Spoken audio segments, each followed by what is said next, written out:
இன்றைய தினம் வரலாற்றில் ஒரு பொன்னான நாள். இன்றைய தினத்தை மாண்புமிகு முதலமைச்சருடைய தமிழக வெற்றி கழகத்துடைய வெற்றி நாளாக வரலாற்றில் நாங்கள் பதிவு செய்கிறோம். பெரியார் அவர்கள் கனவு கண்ட, புரட்சியாளர் அம்பேத்கர் அவர்கள் கனவு கண்ட, பேரறிஞர் அண்ணா அவர்கள் கனவு கண்ட சமூக நீதி, மதசார்பற்ற ஒரு அமைச்சரவையை மாண்புமிகு தமிழ்நாடு முதலமைச்சர் உருவாக்கியிருக்கிறார். இந்த தேர்தல் என்ன பெரிய வெற்றின்னு கேட்டுட்டு இருக்காங்க எதிர்க்கட்சிகள். இந்த தேர்தலில் பணபலம் தூக்கி எறியப்பட்டிருக்கு. சாதியின் அடிப்படையில் ஏற்படுத்திய தேர்தல் அரசியல் மக்கள் தூக்கி எறிந்திருக்காங்க.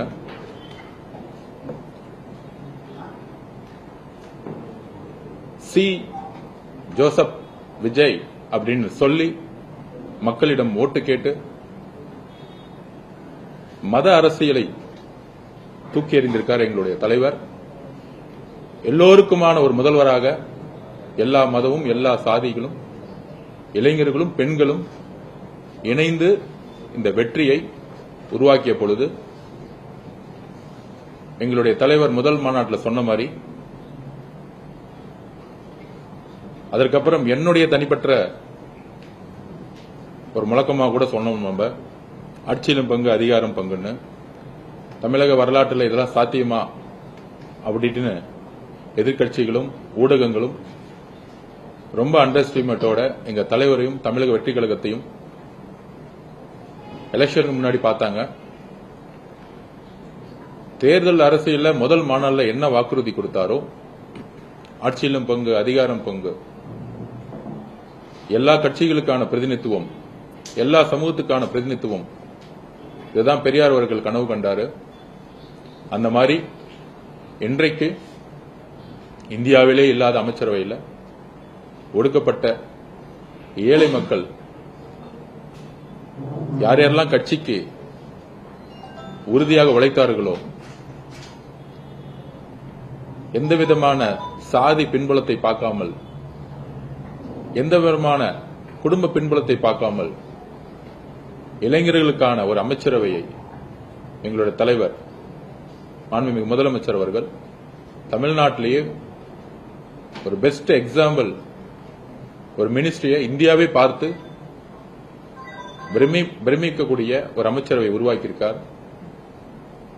அதில் 8 தலித் சகோதரர்கள் முக்கிய துறைகளில் இன்னைக்கு தன்னுடைய பொறுப்பை எல்லாம் ஏற்றிருக்காங்க. 108 வின் பண்ணி பெரும்பான்மை பலம் இல்லன்னா பிரசிடென்ட் ரூல் வந்துரும், கவர்னர் ரூல் வந்துரும் அப்படிங்கின்ற ஒரு ஜனநாயக கடமையின் ஒரு முக்கியமான பங்கெடுப்பாக காங்கிரசுடைய தலைவர் திரு ராகுல் காந்தி அவர்கள், மாநில தலைவர்கள் ஒருங்கிணைந்து முதல் ஆதரவை கொடுத்து, கம்யூனிஸ்ட் தோழர்கள், மார்க்சிஸ்ட் கம்யூனிஸ்ட் கட்சியுடைய தலைவர் திரு பேபி அவர்கள், இங்க இருக்கக்கூடிய திரு சண்முகம் அவர்கள், தோழர் வீரபாண்டி அவர்கள், அதுக்கப்புறம் என்னுடைய ஆசான் திரு தொல் திருமாவளவன் அண்ணன், ஐஎம்எல் காதர் மொய்தீன் பெரியவர் அவர்கள் ஒரு ஜனநாயக கடமையுடன் அன்கண்டிஷனல் சப்போர்ட், ஆட்சியில் பெரும்பான்மையை உடன் நடத்துறதுக்கு அன்கண்டிஷனல் சப்போர்ட் கொடுத்தாலும் எங்களுடைய தலைவர் மாண்புமிகு முதலமைச்சர் சொன்ன வாக்குறுதியின்படி ஆட்சியிலும் பங்கு அதிகாரம் பங்கு என்கின்ற உறுதியை அனைத்து தோழமை கட்சிகளுக்கும் தனிப்பட்ட முறையில் அழைப்பு விடுத்தார். அதுக்கப்புறம் என்னுடைய பேட்டியை நான் கொடுத்திருந்தேன், அழைப்பு எடுத்திருந்தேன், பொதுவெளியில் அழைப்பு எடுத்திருந்தோம். அதை ஒவ்வொரு கட்சியினுடைய உயர்மட்ட குழுக்கள் கலந்து ஆலோசித்து காங்கிரஸ் 2 அமைச்சர்களும் சுமார் 59 வருஷம் கழிச்சு காங்கிரஸ்ல இன்னைக்கு அமைச்சர்கள் உருவாகி இருக்காங்க. அதுக்கப்புறம் விடுதலை சிறுத்தைகள் கட்சி 30 வருஷம் அவருடைய முழக்கம். முதலில் அண்ணன் திருமாவளவன் அவர்கள் ஒரு அதிகாரம் ஒருவரிடம் மட்டும்தான் இருக்கணுமான்னு முதலில் 99 குரல் எழுப்பினாரு. ஐயா மூப்பனார் அவர்கள் இருக்கும் பொழுது ஆட்சியிலும் பங்கு அதிகாரத்திலும் பங்கு குரல் முதலில் ஒலித்தது அவருடைய குரலில் இருந்து. IML 1948 உருவாக்கப்பட்ட இயக்கம், 75 வருட பாரம்பரிய இயக்கம். ஆனால் இன்றைய வரையும் முன்பிருந்த அரசுகள் இஸ்லாமிய சகோதரர்களுக்கும் கிறிஸ்தவ சகோதரர்களுக்கும் எந்த விதத்திலும் அதிகாரத்தை பகிர்ந்து கொடுத்தது கிடையாது.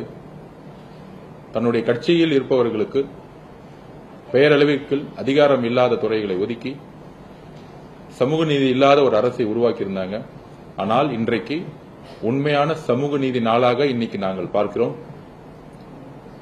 இன்றைக்கு கவர்னர் பதவியேற்ப பிறகு மாண்புமிகு முதலமைச்சர் அவர்கள் அண்ணன் திருமாவளவன் அவர்களையும் காதர் மொய்தீன் பெரியவர் அவர்களை பார்த்து இன்றைக்குதான் நான் மன நிறைவோடு இருக்கிறேன், இந்த அமைச்சரவை இன்றைக்குதான் முழுமை பெற்றது அப்படின்னு தன்னுடைய அன்பை பகிரும் பொழுது எல்லோரும் ஒரு உணர்ச்சி பூர்வமான ஒரு நேரமாக காலையில கவர்னர் ஆபீஸ்ல ஒரு நல்ல தருணமா இருந்துச்சு. இன்றைக்கு பொறுத்த வரைக்கும் எங்களுக்கு உண்மையான பெரியார் கனவு கண்ட, புரட்சியாளர் அம்பேத்கர் கனவு கண்ட ஒரு சமூக நீதி நாள் இன்றைக்குதான் முழுமை பெற்றிருக்கிறது. நாங்கள் தேர்தலில் வேலை செய்யும் பொழுது இன்றைக்கு தான் ஊடகங்கள் இவர் இந்த சாதி, இவர் அந்த சாதி அப்படின்னு இன்னைக்கு விவாதிக்கிறாங்க. ஆனால் தமிழக வெற்றி கழகத்தை பொறுத்தவரை வேட்பாளர்களை நாம் நியமிக்கும் போதும் சரி, தேர்தல் பிரச்சாரங்களை பார்க்கும் போதும் சரி, ஊடக நண்பர்களுக்கு தெரியும், மக்களுக்கு தெரியும், மக்கள் சாதியின் அடிப்படையில் ஓட்டு போடவில்லை. எதிர்கட்சிகள் தவறா பிரச்சாரம் பண்றாங்க, இந்து அறநிலையத்துறையில் இந்த கம்யூனிட்டியிலிருந்து போட்டிருக்காங்கன்னு. ரமேஷ் அவர்களுடைய கம்யூனிட்டி அவர் இருக்கிற வரைக்கும் எங்களுக்கு தெரியவே தெரியாது. தமிழக வெற்றி கழகத்தை பொறுத்த வரைக்கும் எல்லோரும் இளைஞர்கள், பெண்கள் அதிகம். சாதியின் உணவின் அடிப்படையில் எப்பொழுதும் தேர்தல் எதிர்கொண்டது கிடையாது.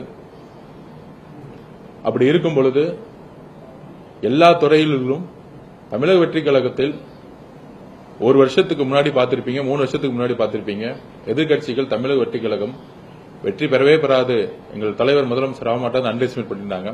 ஆனால் நாங்கள் இளைஞர்கள் எல்லோரும் கடுமையாக உழைத்தோம். தேர்தல் அரசியல்ல, கட்சியிலுடைய பிரச்சாரத்தில் அப்படி யாரெல்லாம் உழைத்தாங்களோ இன்னும் உழைத்தவர்கள் லட்சக்கணக்கான பேர் இருக்காங்க. அதுல தலைவர் அவர்கள் எந்த விதமான அடிப்படையும் இல்லாமல் அவங்களோட உழைப்புக்கு ஏற்ற மாதிரி ஒவ்வொரு துறையும் அவரே முழு மனதுடன் எல்லாருக்குமான வாய்ப்பை கொடுத்திருக்கிறாரு. அதனால இந்த பழைய தேர்தல் அரசியலா இருக்கக்கூடிய இந்த திமுகவும் அதிமுகவும் இவர் இந்த சாதி அந்த மதம் அந்த அரசியல் எல்லாம் தமிழக மக்கள் தூக்கி எறிஞ்சிட்டாங்க. ஒவ்வொரு முடிவும் மதசார்பற்ற கொள்கையிலும் சமூக நீதியின் அடிப்படையிலும் ஒவ்வொரு அமைச்சரும் ஒவ்வொரு நிர்வாகியும்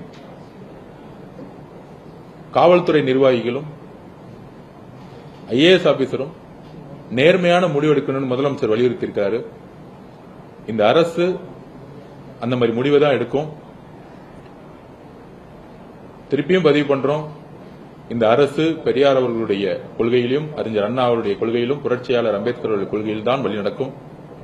அதற்காக தான் தேர்தல் அரசியல்ல மெஜாரிட்டி இல்லாத போது அதிமுக கிட்ட சப்போர்ட் கேட்டிருந்தா ஈஸியா கவர்மெண்ட் ஃபார்ம் பண்ணி முடிப்போம். ஆனால் ஒவ்வொரு கட்சியுடைய தோழமை கட்சிகளுடைய நம்பிக்கையை நாங்கள் உருவாக்கினோம். இந்த அரசு மதசார்பற்ற கொள்கையிலும் சமூக நீதி கொள்கையிலும் உறுதியாக இருக்கும் என்பதை காங்கிரஸ் தலைவர் திரு ராகுல் காந்தி அவர்களிடம் வெளிப்படுத்தினோம். அதை அவர் நம்பினார். எங்களுடைய முதல்வர்களும் அவர்களும் ஒரு சகோதரர் போல ஒரு உறவை இன்றைக்கு உருவாக்கி இருக்கிறார்கள்.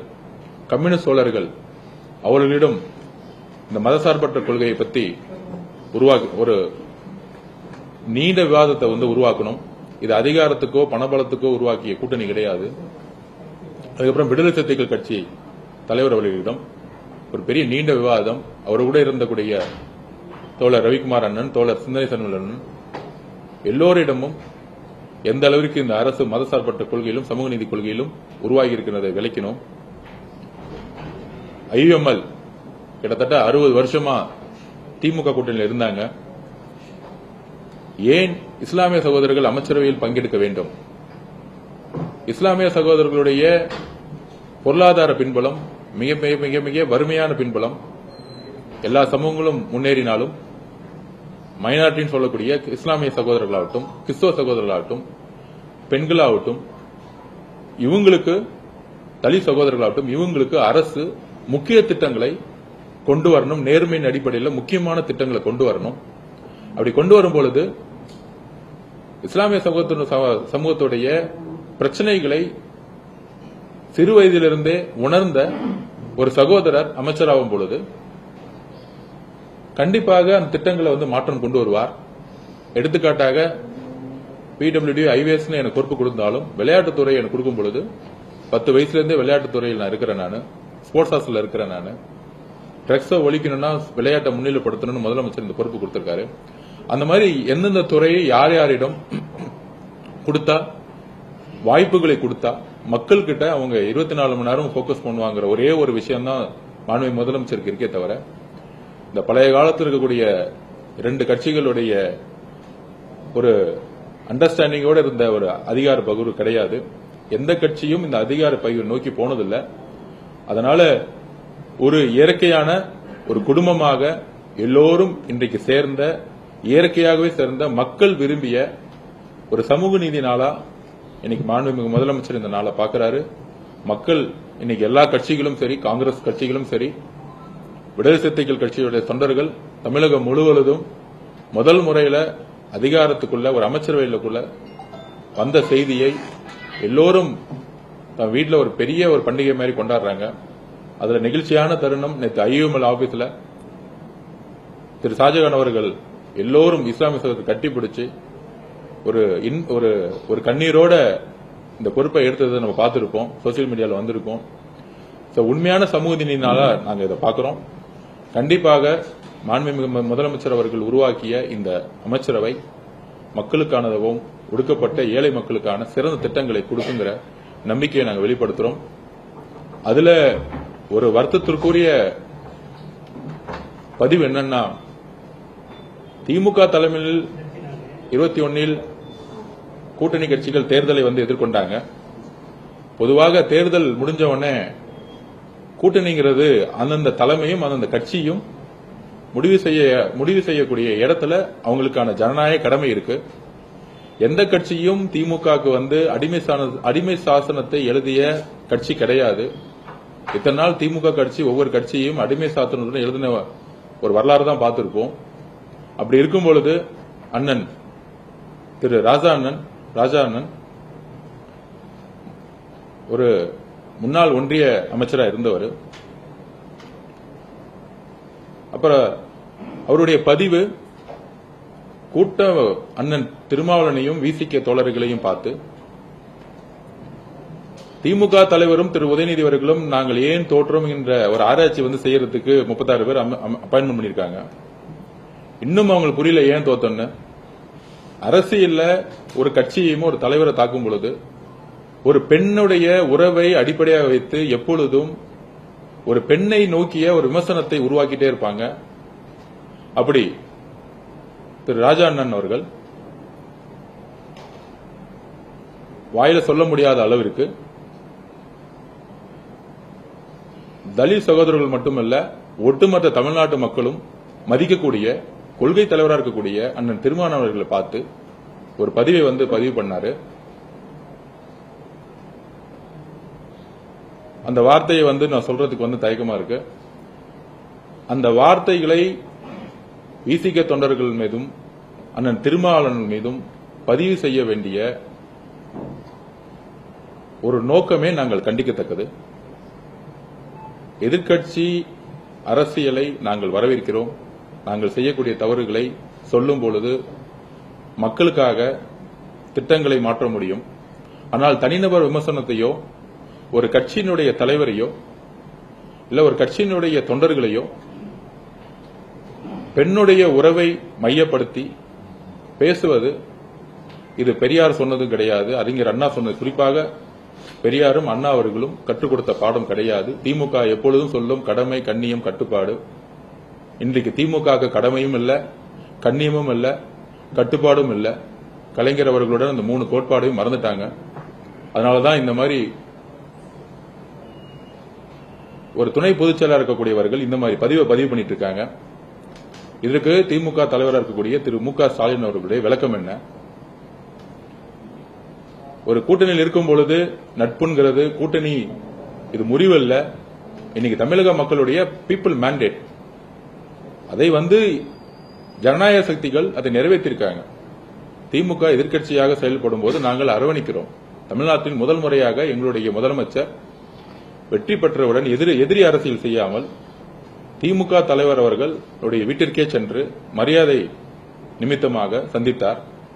இந்த ஜனநாயக பண்பு தமிழக வெற்றிக் கழகத்திற்கும் புதிதாக தோன்றிய எங்களுக்கும் இருக்கிறது. ஆனால் 75 வருஷ கட்சின்னு சொல்லக்கூடிய திமுகவுக்கு அந்த ஜனநாயக பண்பு இல்லை. திரு அண்ணன் ராஜா அவர்களுடைய அந்த ட்வீட்டை நாங்கள் கண்டிக்கிறோம். அதற்கு பயங்கரமான மன்னிப்பு தமிழக மக்கள் மீதும் விசிக தலைவர் அண்ணன் திருமாவளவன் மீதும் அவர்கிட்ட மன்னிப்பு கேட்கணுங்கிறது எங்களுடைய கோரிக்கை. மேடம் கனிமொழி மேடம் எப்பொழுதுமே குரல் கொடுப்பாங்க. ஆனால் திமுக தன்னுடைய சக தோழராகக்கூடிய துணை பொதுச் செயலாளர்கள் பெண்ணையினுடைய உறவை வைத்து பேசக்கூடிய அந்த வார்த்தைகளுக்கு கண்டனம் தெரிவிக்கணும் நாங்கள் கேட்டுக்கிறோம்.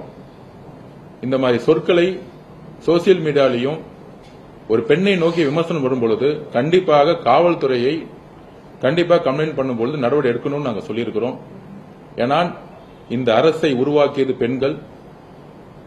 எந்த பெண்கள் மீதும் சோசியல் மீடியாலேயோ இல்ல அரசியல் ரீதியானையோ ஒரு தாக்குதல் ஏற்பட்டால் கடுமையாக சட்டம் ஒழுங்கை நிலைநாட்ட பெண்களுடைய பாதுகாப்பையும் மாண்பையும் உறுதி செய்ய நாங்கள் காவல்துறையை நாங்கள் கேட்டுக் கொண்டிருக்கிறோம். அதுக்கப்புறம்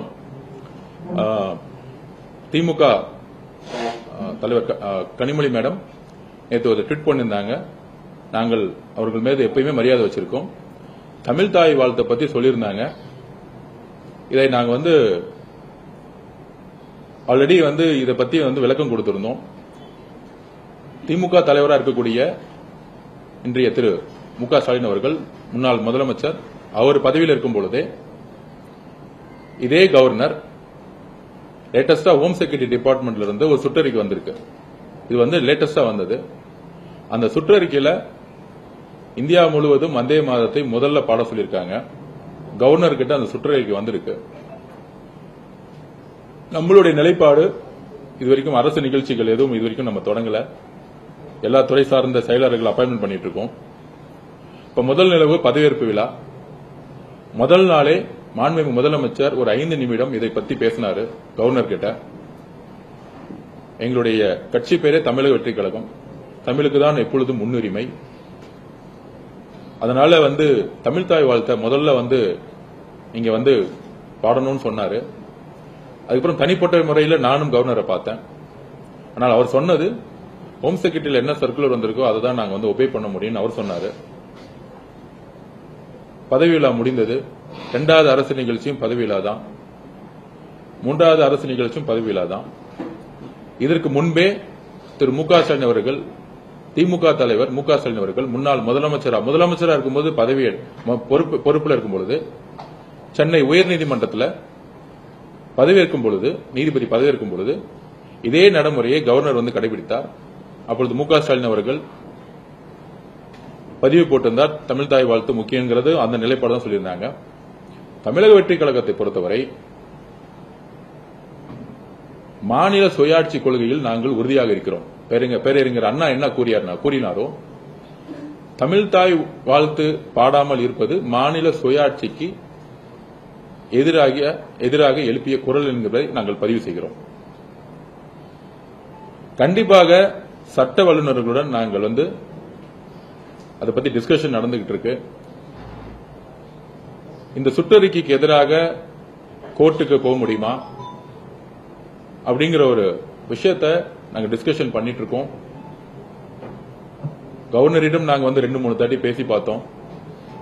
அவரை பொறுத்தவரையும் ராஜ்பவன்ல கவர்னருடைய தலைமையில் நடக்கக்கூடிய நிகழ்ச்சிகள் எல்லாத்திலையும் ஹோம் மினிஸ்டருடைய சர்க்குலர் தான் நான் ஃபாலோ பண்ணுவாங்கிறது அவர் நிலைப்பாடு எடுத்துட்டாரு. தமிழக அரசினுடைய நிகழ்ச்சிகள் மாண்புமிகு முதலமைச்சர் தலைமை தாங்கிக் கொண்ட எல்லா நிகழ்ச்சிகளையும் தமிழ் தாய் வாழ்த்து தான் முதலில் இடம்பெறும். அதில் நாங்கள் உறுதியாக இருக்கிறோம். மாநில சுயாட்சி கொள்கையில் நாங்கள் உறுதியாக இருக்கிறோம். இருமொழி கொள்கையில் நாங்கள் உறுதியாக இருக்கிறோம். கல்வித்துறையில் எந்த அழுத்தங்கள் வந்தாலும் மாநில சுயாட்சி கொள்கையை விட்டுக் கொடுக்காமல் உறுதியாக இருக்கிறோம். மதசார்பற்ற கொள்கையில் நாங்கள் உறுதியாக இருக்கிறோம்.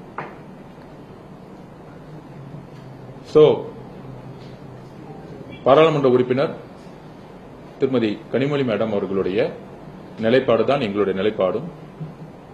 எந்த காலத்திலையும் எப்பொழுதும் நாங்கள் தமிழையும் தமிழ் தாய் வாழ்த்தையும் எந்த காலத்திலும் நாங்கள் விட்டுக் கொடுக்க மாட்டோம். அது எங்களுடைய உயிர் நாடி அதை என்பதை பதிவு செய்கிறோம்.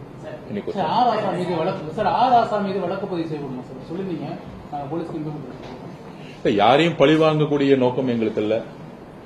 நான் அண்ணன் திருமாவளவன் அவர்கள் 40 வருஷத்துக்கு மேல என் மீது எவ்வளவோ விமர்சனம் வந்தா கூட அண்ணன் மீது நான் எப்பொழுதும் ஒருமையில பேசியது கிடையாது. அரசியலில் என்கிட்ட பதிவு பண்ணி பொறுமையாரன்னு சொல்லியிருக்கிறாரு. அரசியலில் வேறுபாடுகள் வரலாம், ஆனால் தனிப்பட்ட தாக்குதல் இருக்கக்கூடாதுன்னு நாங்கள் நினைக்கிறோம். அதுல சொன்ன வார்த்தைகள் ரொம்ப ரொம்ப பர்சனலா அவரையும் காயப்படுத்திருக்கு, விசிக தோழர்களையும் காயப்படுத்திருக்கு. அண்ணன் திருமாவளவன் அவர்கள் பதவிக்கோ பணத்திற்கோ ஆசைப்படுவோர் கிடையாது. அது ஒரு 40 வருஷ வாழ்க்கையிலிருந்து எல்லாருக்கும் தெரியும். பதவிகள் தேடி வரும் பொழுது இன்றைக்கு கூட அவர் நினைச்சிருந்தா இன்னைக்கு வரலாம், ஒரு பை எலெக்ஷன் நின்று இருக்கலாம். ஆனால் என்கிட்ட பதிவு பண்ணணும்னா 30 வருஷம் திரு வன்னியரசு என் கூட இருந்திருக்காரு. நான் எம்எல்ஏ எலெக்ஷன்ல நான் நிக்கல. அப்படி நிக்காத பொழுது இன்னொருத்தருடைய வாய்ப்பை நான் எடுத்துக்கிட்ட மாதிரி ஆயிடும். அதனால அவர் தான் எம்எல்ஏவா 2 பேர் தான் இருக்காங்க. அதுல சீனியாரிட்டி படி அவர் தான் அமைச்சர் ஆகணும்னு திரு வன்னியரசு அவர்களை அமைச்சராக்கியது அண்ணன் திருமாவளவன் அவர்கள். இன்றைக்கு ஒட்டுமொத்த அவருடைய முடிவு ஒட்டுமொத்த கட்சியும் அவருடைய அர்ப்பணிப்பையும் தியாகத்தையும் நினைச்சு பெருமைப்படுது. அதனால தனிப்பட்ட காயப்படுத்தக்கூடிய வார்த்தைகளை திமுகவும் திமுக ஐடிவிங்கும் தவிர்க்கணும்னு நாங்க நினைக்கிறோம். மக்கள் சார்ந்த பிரச்சனைகள் நம்ம கடந்த 3 நாட்கள்ல பாக்குறோம். பல்வேறு கொலைகள் நடந்திருக்கு, ஜாதி ரீதியான படுகொலைகள் தொடர்ந்து இருக்கு. சென்னை மட்டும் இல்லாம பல்வேறு நகரங்களில் இரவு முழுவதும் மின்சாரமே போராட்டங்கள் நடக்குது. மக்கள் சார்ந்த பிரச்சனைகள் அரசியல் கவனம் செலுத்துது. அதாவது எத்தனை நாள் ஆகும்னு உங்களுக்கே தெரியும். துறை சார்ந்த ஒவ்வொரு ஐஏஎஸ் ஆபீசர்ஸ் உடைய அப்பாயின்மெண்ட்ஸ் முதலமைச்சர் போக்கஸ் பண்ணிட்டு இருக்காரு. உங்களுக்கு தெரியும், காலையில 9 மணிக்கே அவர் வந்துடுறாரு. ஒவ்வொரு டிபார்ட்மெண்ட் ரிவ்யூ மீட்டிங்ஸ் போயிட்டு இருக்கு. 50 வருஷ பணிகளை நம்ம எதை முதல்ல சரி செய்யப்பட முடியும்னா, நான் ஊடகங்கள் முன்பு பதிவு செய்கிறேன். முன்னாடி சிஎம் டேல நீங்க வீடு கட்டணும்னா ஸ்கொயர் ஃபீட்டுக்கு 40 ரூபா 50 ரூபா கலெக்ஷன் பண்ணிட்டு இருந்தாங்க. இதை ஒழிச்சிருக்கோம். நீங்க போய் எங்க வேணா கேட்டு பாருங்க. அப்படி ஒரு குரூப்பே கிடையாது. Party fund, MLA fund, minister fund, இல்ல சிஎம் ஃபேமிலி ஃபண்டு, இதை இந்த ஒரு வாரத்தில் ஒழிச்சிருக்கோம். இது எவ்வளவு பெரிய செய்தி தமிழக மக்களுக்கு. நீங்களே விசாரிங்க. முன்னாடி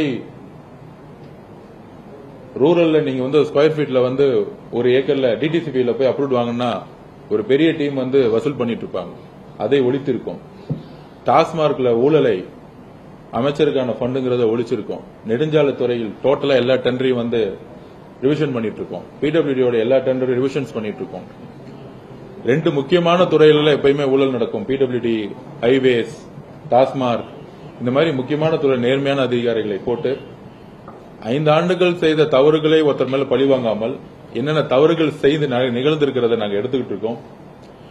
இப்ப இன்னையிலிருந்து அமைச்சருக்கான ஃபண்டோ இல்ல அமைச்சர் பேரை சொல்லிக்கிட்டு அவங்களுடைய குடும்ப உறவுகளோ இல்ல யாருமே எந்த இடத்திலையும் ஈடுபடுறது கிடையாது. நீங்களே பார்த்திருப்பீங்க.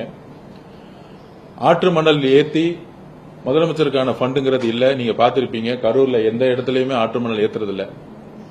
மைன்ஸ்ல எங்கெங்கெல்லாம் இல்லீகல் மைன்ஸ் இருக்கோ அதெல்லாம் அந்தந்த கலெக்டர் கிட்ட எடுக்கணும்னு சொல்லியிருக்கோம். சோ தமிழகம் முழுவதும் ஒரு 11-12 டிபார்ட்மெண்ட்ல ஊழல் வந்து கடுமையாக இருக்கும். போக்குவரத்து துறையில இருக்கும். நீங்க போய் ஒரு லைசன்ஸ் கேட்டீங்கன்னா காசு இருக்கும். இன்னைக்கு காலைல ஒருத்தர் வந்தாரு, சார் லைசன்ஸ் வாங்குற இடத்துல எல்லாம் வந்து பாத்தீங்கன்னா இன்னைக்கு காசு கேட்கறது இல்லங்கிறாங்க. ஏன்னா அமைச்சருக்கு ஒரு ஃபண்டு போகும்போது அதிகாரிகள் கேட்பாங்க. அந்த மாதிரி ஒரு ஷேர் முன்னாடி வந்து ஒரு குடும்பத்துக்கு 15%, 11% மினிஸ்டர், அதிகாரிகள் 7% இப்படின்னு சொன்னக்கூடிய ஒரு 35-36% கான்செப்டை இன்றைக்கு இந்த ஒரு 10 நாள் நாங்க தூக்கி எறிஞ்சிருக்கோம். இது ஒரு மிகப்பெரிய மாற்றம், தமிழ்நாட்டுடைய நிர்வாக ரீதியான ஒரு மிகப்பெரிய மாற்றம். அதற்கு முதலமைச்சர் அவர் சொன்ன மாதிரியே ஒரு கிளீன் கவர்மெண்டை, அது எவ்வளவு பெரிய சாதாரண விஷயம் இல்ல. ஒரு 50 வருஷமா ஒரே சிஸ்டத்துல முன்னாடி போன ஆட்சியில இருந்தவங்க அதிமுக இருக்கும்போது 10% இருந்தது, அதிமுக வந்தவொடனே 12% தான் மாத்தினாங்க. எதுவுமே வந்து மாத்தல. இன்னைக்கு 0% முதலமைச்சர் குடும்பத்துக்கு எதுவுமே இல்ல, முதலமைச்சருக்கு எந்த விதமான பார்ட்டி ஃபண்டும் கிடையாது, அமைச்சருக்கு எதுவும் கிடையாதுங்கிற ஒரு அரசியலையும் ஒரு நிர்வாகத்தையும் எப்படி உருவாக்கிங்கிறத நாங்கள் பதிவு பண்ணிருக்கிறோம். நீங்களே மீடியாவே நீங்க போய் அனலைஸ் பண்ணுங்க, எல்லா டிபார்ட்மெண்ட்லயும் போய் அனலைஸ் பண்ணுங்க. அதனால இந்த ஒரு பெரிய விஷயத்தை 50 வருஷங்களாக எந்த விதமான அரசியலும் உருவாக்கல. அதில் நாங்கள் ஒரு நிமிர்ந்த பார்வையுடன் சொல்லுகிறோம். இந்த 50 வருஷத்துல உருவாக்க முடியாத மாண்புமிகு தலைவர் எங்களுடைய முதலமைச்சர் அவர்கள் இதை உருவாக்கி இருக்காங்க. முதலமைச்சர் எவ்வளியோ அமைச்சர்களும் அவளி, அமைச்சர்கள் எவ்வளியோ எம்எல்ஏக்கள் அவளி, கட்சியும் அந்த வழியில நடந்துகிட்டு இருக்கு. கண்டிப்பா இது ஒரு பெரிய நிர்வாக மாற்றம். காவல்துறையில நல்ல ஆபீசர்ஸ் வந்து இப்பதான் அப்பாயின்மெண்ட் பண்ணிட்டு இருப்பாங்க, பாத்திருப்பீங்க. கடுமையான நடவடிக்கை, கீழே வரைக்கும் இன்ஸ்பெக்டர் வரைக்கும் அதுக்கான ரிவிஷன்ஸ் போயிட்டு இருக்கு. இன்னும் ஒரு மேக்சிமம் ஒரு டைம் கொடுங்க, ஒரு 60 நாள் டைம் கொடுத்தீங்கன்னா என்டையர் ஒரு நிர்வாக மாற்றத்தை நீங்க வந்து உங்களுடைய கண் முன்னாடி பாப்பீங்க. இப்போ நீங்க பொதுப்பணித்துறையில ஆய்வு கூட்டம் நடத்திருக்கீங்க. மிக முக்கியமா பார்த்தது பொதுப்பணித்துறை தான். பொதுப்பணித்துறையில முக்கியமானது என்ன பெரிய திட்டங்கள் கொண்டு வர போறீங்க? ஏன்னா ரொம்ப நாளைக்கு டேமும் கிடையாது, ஒண்ணுமே கிடையாது, தடுப்பணை எல்லாம் கட்ட போறீங்க.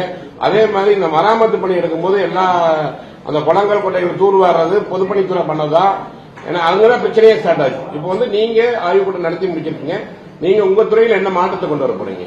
இல்ல, முன்னாடி பொதுப்பணித்துறையினாலே வந்து எப்படி இருக்குன்னா, ஆத்துல வந்து தூர் வராமலே தூர் வாரிட்டுன்னு பில்ல போடுவாங்க. இப்ப அப்படிலாம் கிடையாது. உண்மையான பணிகள் நடக்கும்.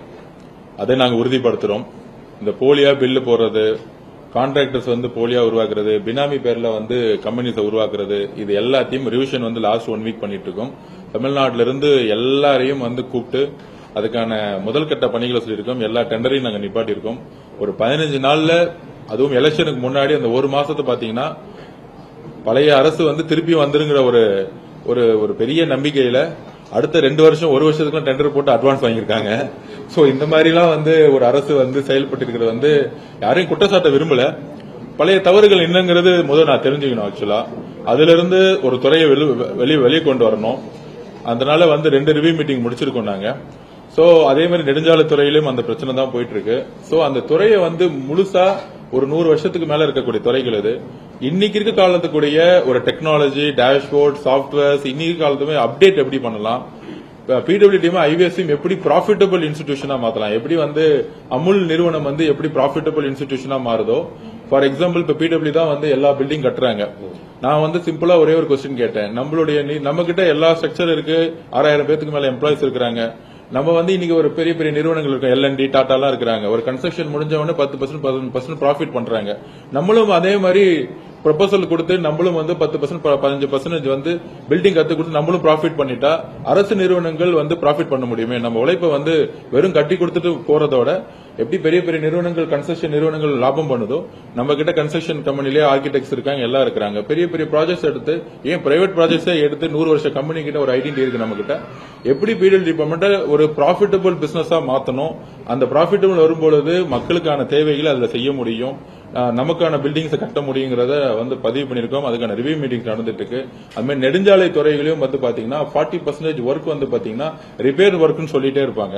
அந்த ரிப்பேர் ஒர்க்ல தான் வந்து எப்பயுமே வந்து நிறைய ஊழல் நடந்துட்டு இருக்கு. ஆக்சுவலா ரிப்பேரே பண்ணாம பேட்ச், அதாவது அவங்க சொல்ற டெக்னிக்கல் வேர்டுனா பேட்ச் ஒர்க்னு சொல்லுவாங்க. பேட்ச் ஒர்க்னு சொல்லிட்டு வேற பக்கம் பேட்ச் ஒர்க் நடந்திருக்கு ஆக்சுவலா. சோ இந்த மாதிரி இந்த ஒர்க்ஸ் எல்லாம், இந்த மாதிரி வேர்ட்ஸ் எல்லாம் நம்ம ரிமூவ் பண்ணி உண்மையாலே நிறைய இடத்துல இன்னும் குக்கிராமங்களையும் மலைகளிலும் இன்னும் ரோடு வசதி கிடையாது. நிறைய வில்லேஜ்ல மெயின் ரோட்ல இருந்து ஸ்டேட் ஹைவேஸ்ல இருந்து ஊர்களுக்கு பாத்தீங்கன்னா இன்னும் மண் ரோட்ல இருக்கு. மழை பெய்யும் போது ஒரு சின்ன ஒரு ஆட்டோ கூட போக முடியாது இருக்கு.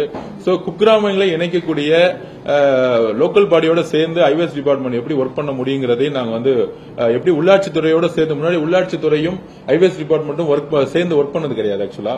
சோ இதை எப்படி ரெண்டு பேரும் சேர்ந்து இணைந்து தமிழகம் முழுவதும் ஹைவேஸ் எல்லாம் கொண்டு வந்திருக்காங்க. அதுல கொஞ்சம் நிறைய இடத்துல ரிப்பேர்ஸ் ஒர்க்ஸ் இருக்கு. ஆனா குக்கிராமங்களை எப்படி சேர்ந்து இணைக்கணும், பாமர மக்கள் இணைக்கக்கூடிய இடத்துல எப்படி நெடுஞ்சாலைகளை உருவாக்கணுங்கிறதுக்கான ஃபர்ஸ்ட் ஒரு ரிவ்யூ மீட்டிங் பண்ண அதுக்கான டிஸ்கஷன்ஸ் போயிட்டு இருக்கு.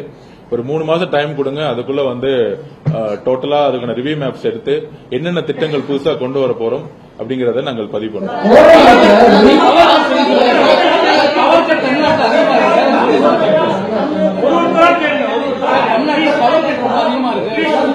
ஒரு நிமிஷம் அந்தந்த துறை சார்ந்த அமைச்சர்கள் இன்டர்வியூ கொடுப்பாங்க. நான் ஒரே நிமிஷம் அந்தந்த துறை சார்ந்த அமைச்சர்கள் கொடுப்பாங்க. மித்த டிபார்ட்மெண்ட்டை பத்தி பேசுறதுக்கு அது என்ன சொல்றது, அது ஒரு மரபு கிடையாது. கண்டிப்பாக திரு நிர்மல் அவர்கள் அமைச்சர் அவர்கள் பேசும்போது சொல்லியிருக்காரு, லட்சக்கணக்கான கோடி ரூபாய் இந்த இடத்துல கடனை பேசியிருக்கோம். அது இல்லாம ஊழல்கள் நிறைந்ததாக நிலக்கரியில நிறைய ஊழல் நடந்திருக்குன்னு சொல்லியிருக்காங்க. அதை ரிவ்யூ பண்ணிட்டு இருக்காரு. அவர் கடுமையா கிட்டத்தட்ட 18 மாண்புமிகு முதலமைச்சரோட தலைமையில திரு நிர்மல் அவர்கள் வேலை செஞ்சுட்டு இருப்பாரு. கண்டிப்பா மின்சாரத்துறையாரும் இந்த துறையை அட்ரஸ் பண்ணுவாங்க.